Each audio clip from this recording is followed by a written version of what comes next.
Great. Hello. For those of you that don't know me, my name is Autumn Price. When I came into recovery court, I was lost and confused. I didn't know who I was because I built my life on lies. I never aspired to be anything great, and the only positive things that had came out of my life were my 3 children. And at the time that I entered into recovery court, I had failed them as a mother. My oldest, Grant, had been placed in foster care, and my 2 youngest children, Memphis and Camilla, had been sent to live with their dad in Tennessee. I began drinking at an early age, taking my first drink around 9, and my drinking became regular by my teenage years. I was a kid who never felt like I fit in anywhere, and I struggled with anxiety and feelings of loneliness. The taunts of kids at school would grate on me day in and day out, but the moment I found alcohol, all of that changed. It gave me all the confidence I never had. It made the bad times tolerable and the good times even better. But the thoughts of drinking and escaping never left my mind. And it became an obsession.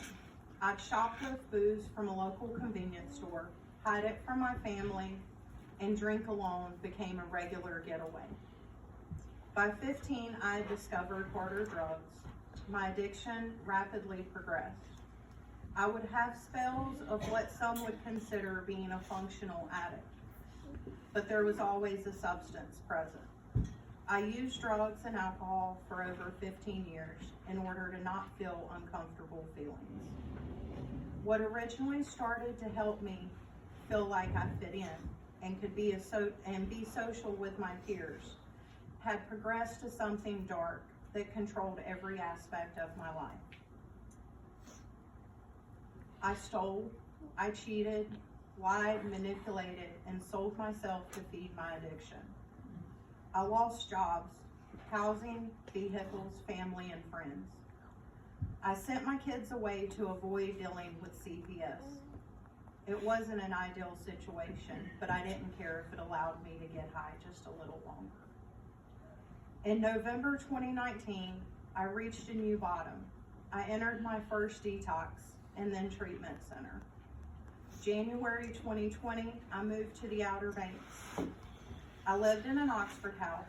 Shortly after my arrival, because I thought I had it, I relapsed hard. During my relapse, I was arrested and charged with felony drug charges. As a result, I was entered into recovery court. While in recovery court, I continue to attend the 12-step meetings regularly. I also started seeing a therapist who was very experienced in helping those in recovery.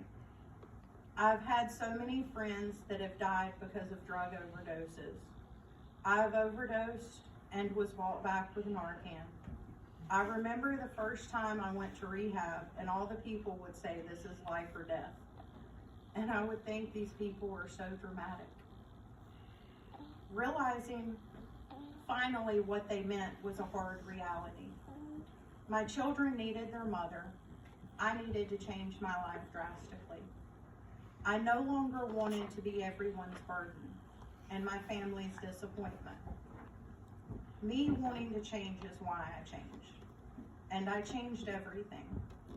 If people didn't share the same interest as me, or I felt their negativity could affect my sobriety, I disassociated myself from those people. If you decide to change, you must change everything, not just the areas that are convenient to you. I surrounded myself with people that had a level of sobriety I admired. I took their suggestions, even when I didn't believe them. I listened. Eventually, I began to have trust in my mentors.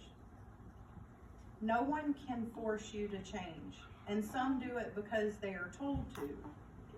But when they are done with their program, they end up going right back out where they started off. Recovery court is not easy. It takes work. I've heard graduates say, if you can do it, or if I can do it, you can too.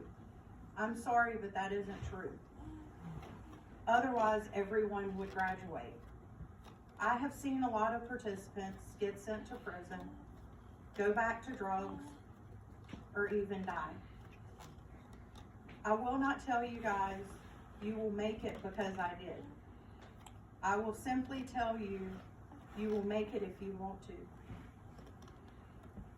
This program is designed to test you to your limits, to see how you react under pressure, to use tools you learn in treatment and in recovery. I am grateful for the probation department now for the strict guidelines that were enforced on me in recovery court. It gave me the accountability that I needed. I had to earn every privilege that I was given through working a solid recovery program. I had an appreciation for those privileges when I earned them. I have learned how to be pushed, to pick my battles instead of always arguing my point, and to count to 10 when I'm upset, and to not give up when things get hard, because they get hard even in recovery. I fight every day to maintain my sobriety. I have to put in the work and continue to grow.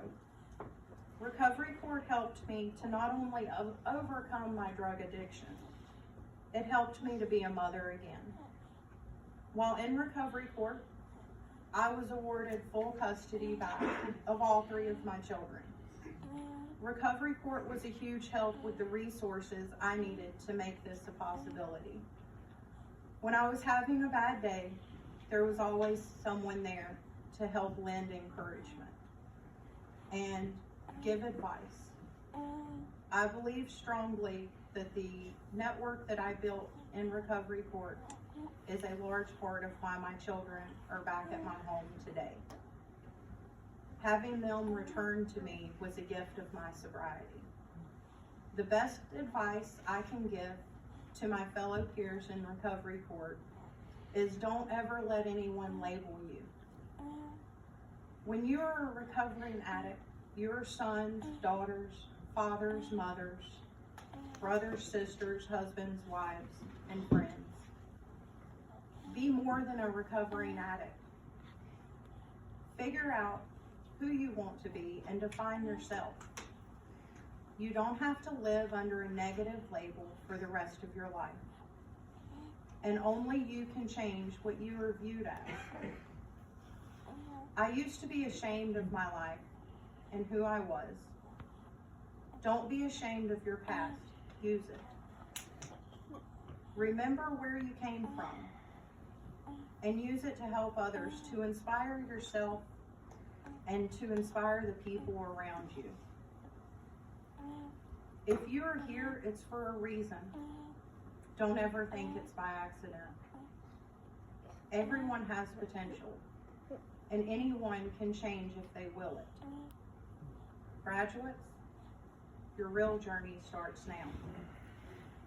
As you leave Recovery Court, it is easier to live a life when you are told what to do, when you have someone constantly holding you accountable for every mistake you make. The true test starts now. Be proud of all that you have accomplished and don't settle for anything less than you deserve. Keep doing what you have been doing to bring yourself to this point.